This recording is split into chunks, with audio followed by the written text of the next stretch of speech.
اب آپ کو بتائیں پاکستان کے خلاف جنگ میں بھارت کو اسرائیل کی بھرپور حمایت حاصل تھی۔ نتیجہ کیا نکلا پوری دنیا نے دیکھ لیا۔ پاکستان ایٹمی طاقت ہوتے ہوئے خطے کے امن کو نقصان نہیں پہنچانا چاہتا۔ نائب وزیر اعظم اسحاق ڈار کا الجزیرہ کو انٹرویو، کہا چاہے کوئی ملک کتنا ہی بڑا کیوں نہ ہو، پاکستان اپنی خود مختاری اور علاقائی سالمیت کی خلاف ورزی برداشت نہیں کرے گا۔ اب آپ کو بتائیں پاکستان کے خلاف جنگ میں بھارت کو اسرائیل کی بھرپور حمایت حاصل تھی۔ نتیجہ کیا نکلا پوری دنیا نے دیکھ لیا۔ پاکستان ایٹمی طاقت ہوتے ہوئے خطے کے امن کو نقصان نہیں پہنچانا چاہتا۔ نائب وزیر اعظم اسحاق ڈار کا الجزیرہ کو انٹرویو، کہا چاہے کوئی ملک کتنا ہی بڑا کیوں نہ ہو، پاکستان اپنی خود مختاری اور علاقائی سالمیت کی خلاف ورزی برداشت نہیں کرے گا۔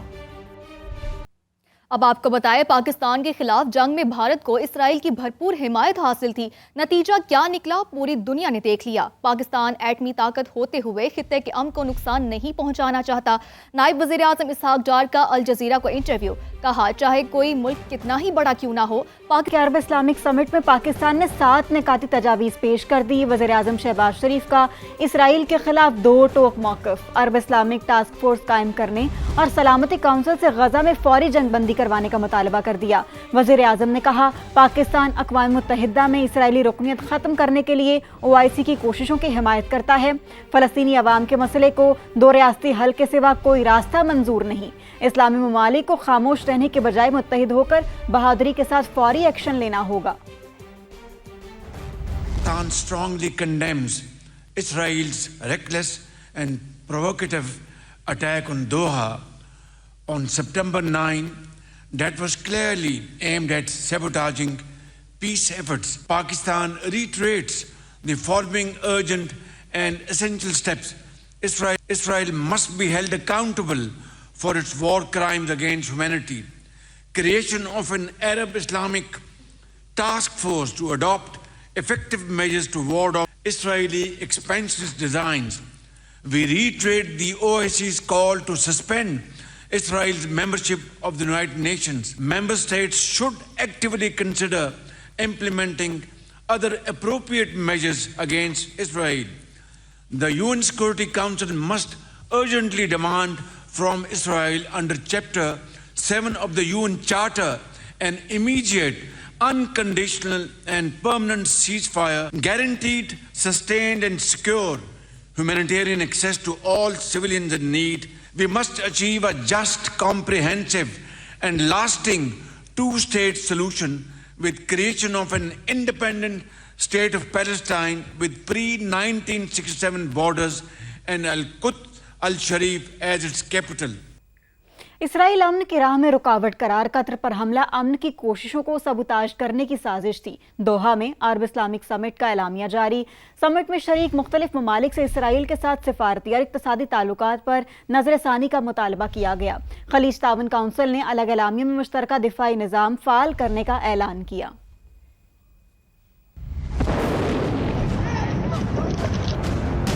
قطر پر اسرائیلی حملہ امن کی کوششوں کو سبوتاژ کرنے کی سازش۔ اسرائیلی جارحیت امن کی راہ میں بڑی رکاوٹ قرار۔ عرب لیگ OIC مشترکہ اجلاس کا اعلامیہ جاری۔ اعلامیہ میں اسرائیل کے ساتھ سفارتی اور اقتصادی تعلقات پر نظر ثانی کا مطالبہ کیا گیا۔ شرکا نے قطر کی خود مختاری کے دفاع اور اسرائیل کے خلاف جوابی اقدامات کی حمایت کی۔ غزہ جنگ بندی کی ثالثی میں قطر کے تعمیری اور قابل قدر کردار کو سراہا۔ اقوام متحدہ سے اسرائیل کی رکنیت معطل کرانے کے لیے مشترکہ کوششوں پر زور دیا گیا۔ قطری امیر تمیم بن حماد الثانی نے اجلاس سے خطاب کرتے ہوئے کہا کہ اسرائیل مشرق وسطی پر غلبہ حاصل کرنے کا خواب دیکھ رہا ہے۔ وہ امن کی کوششوں میں سنجیدہ ہوتا تو مذاکراتی ٹیم پر حملے نہ کرتا۔ دوسری جانب خلیج تعاون کونسل نے قطر پر اسرائیلی حملے کی شدید مذمت کی۔ قطر کے حق دفاع کی حمایت اور مشترکہ دفاعی نظام فعال کرنے کا اعلان کیا۔ اعلامیہ میں کہا گیا ہے کہ GCC ممالک کی سلامتی ناقابل تقسیم ہے۔ اسرائیل کو روکنے کے لیے امریکہ اپنا اثر و رسوخ استعمال کرے۔ قطر میں وزیر اعظم میاں محمد شہباز شریف کی عالمی رہنماؤں سے ملاقاتیں۔ فیلڈ مارشل سید عاصم منیر بھی وزیر اعظم کے ہمراہ۔ دوحہ میں عرب اسلامی سربراہی کانفرنس کے موقع پر سعودی ولی عہد محمد بن سلمان، امیر قطر، تاجکستان اور مصر کے صدور، ملیشیا کے ہم منصب اور اردن کے شاہ عبداللہ دوم سے ملاقاتیں۔ فلسطینی صدر محمود عباس کو پرجوش انداز میں گلے لگا لیا۔ رپورٹ کریں گے عثمان خان۔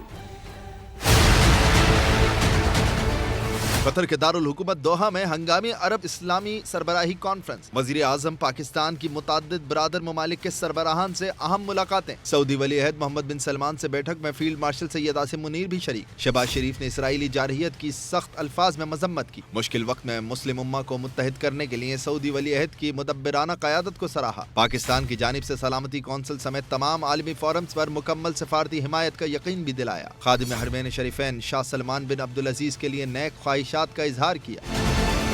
شہباز شریف نے دوحہ کانفرنس کو اسرائیلی جارحیت کے خلاف تمام مسلم ممالک کی مشترکہ آواز اور دنیا کے لیے بڑا پیغام قرار دیا۔ کہا اسرائیل نے علاقائی امن و سلامتی کو خطرے میں ڈال دیا۔ سعودی ولی عہد محمد بن سلمان نے پاکستان کی فعال سفارتی کوششوں اور قطر سے اظہار یکجہتی کو سراہا۔ کہا وہ وزیر اعظم پاکستان کے اسی ہفتے دورہ ریاض کے منتظر ہیں۔ شہباز شریف امیر قطر تمیم بن حمد الثانی، اردن کے فرمان روا شاہ عبداللہ دوم، مصر کے صدر عبد الفتاح السیسی، تاجکستان کے صدر اور ملائیشیا کے وزیر اعظم سے بھی ملے۔ وزیر اعظم شہباز شریف فلسطینی صدر محمود عباس سے ملاقات میں باہمی احترام کے طور پر گرم جوشی سے بغل گیر ہوئے۔ اسرائیل قطر پر دوبارہ حملہ نہیں کرے گا، امریکی صدر ڈونلڈ ٹرمپ نے یقین دہانی کرا دی۔ وائٹ ہاؤس میں میڈیا سے گفتگو کرتے ہوئے ڈونلڈ ٹرمپ نے الزام لگایا کہ حماس نے یرغمالیوں کو انسانی ڈھال بنانے کا فیصلہ کیا ہے، انہیں سرنگوں سے باہر لایا جا رہا ہے۔ صدر ٹرمپ نے سوشل میڈیا پر بھی اس خدشے کا اظہار کیا اور حماس کو سنگین نتائج کی دھمکی دی۔ حماس نے صدر ٹرمپ کے الزامات کو اسرائیلی پروپیگنڈا قرار دیا، کہا قیدیوں کو کچھ ہوا تو نیتن یاہو ذمہ دار ہوگا۔ آئی سی سی نے میچ ریفری اینڈی پائیکرافٹ کو ہٹانے کا مطالبہ مسترد کر دیا ہے۔ ذرائع ایسا بتاتے ہیں پاکستان کے میچز میں دوسرا میچ ریفری لگانے کی تجویز دی گئی ہے۔ ذرائع کا ایسا بھی بتانا ہے اینڈی پائیکرافٹ کو ہٹانے کے معاملے پر پی سی بی کا سخت موقف برقرار۔ پاکستان کرکٹ بورڈ کے بڑوں کی آئی سی سی کی تجویز پر مشاورت شروع ہو گئی ہے۔ پاکستان کرکٹ بورڈ اے سی سی سے بھی اس حوالے سے گفتگو کرے گا۔ معاملہ سلجھانے کے لیے درمیانی راستہ نکالنے کی کوششیں کی جا رہی ہیں، بھارتی میڈیا یہ رپورٹ کر رہا ہے۔ بھارتی میڈیا کے مطابق پاکستان کے میچز میں رچی رچرڈسن کو ریفری بنانے کا امکان ہے۔ اینڈی پائیکرافٹ کو ہٹانے تک پاکستان ایشیا کپ کا میچ نہیں کھیلے گا، تو آئی سی سی نے میچ ریفری اینڈی پائیکرافٹ کو ہٹانے کا مطالبہ مسترد کر دیا ہے۔ ذرائع کے مطابق پاکستان کے میچز میں دوسرا میچ ریفری لگانے کی تجویز دی گئی ہے۔ قادر خواجہ نے ہمیں جوائن کیا ہے۔ قادر، مطالبہ مسترد کر دیا گیا ہے۔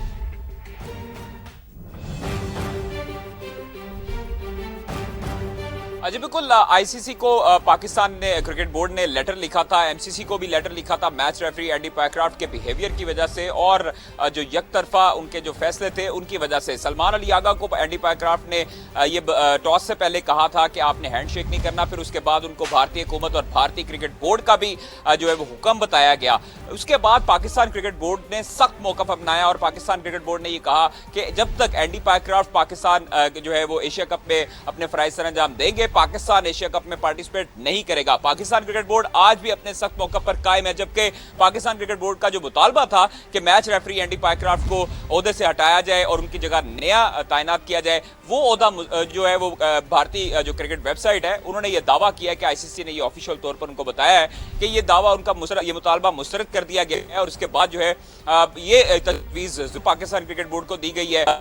ذرائع یہ بتاتے ہیں پاکستان کے جو میچز ہیں اس کے دوران دوسرا میچ ریفری تعینات کر دیا جائے گا اور وہ فرائض سر انجام دے گا۔ البتہ ابھی تک اس پر کوئی فیصلہ نہیں سامنے آ سکا پاکستان کرکٹ بورڈ کی طرف سے اور ایشین کرکٹ کونسل کی طرف سے کہ آیا پاکستان اگلا جو میچ ہے کل یو اے کے خلاف جو کھیلنے جا رہا ہے وہ اس میں پارٹیسپیٹ کرے گا یا نہیں کرے گا، کیونکہ پاکستان کرکٹ بورڈ نے یہ اپنا موقف اختیار کیا تھا کہ جب تک میچ ریفری اینڈی پائیکرافٹ ہوں گے تب تک پاکستان ایشیا کپ میں شرکت نہیں کرے گا اور میچز نہیں کھیلے گا۔ ٹھیک ہے، پی سی بی کا اس حوالے سے کوئی موقف سامنے نہیں آیا۔ قادر خواجہ ہمیں اپڈیٹ کر رہے تھے، آپ کا بے حد شکریہ۔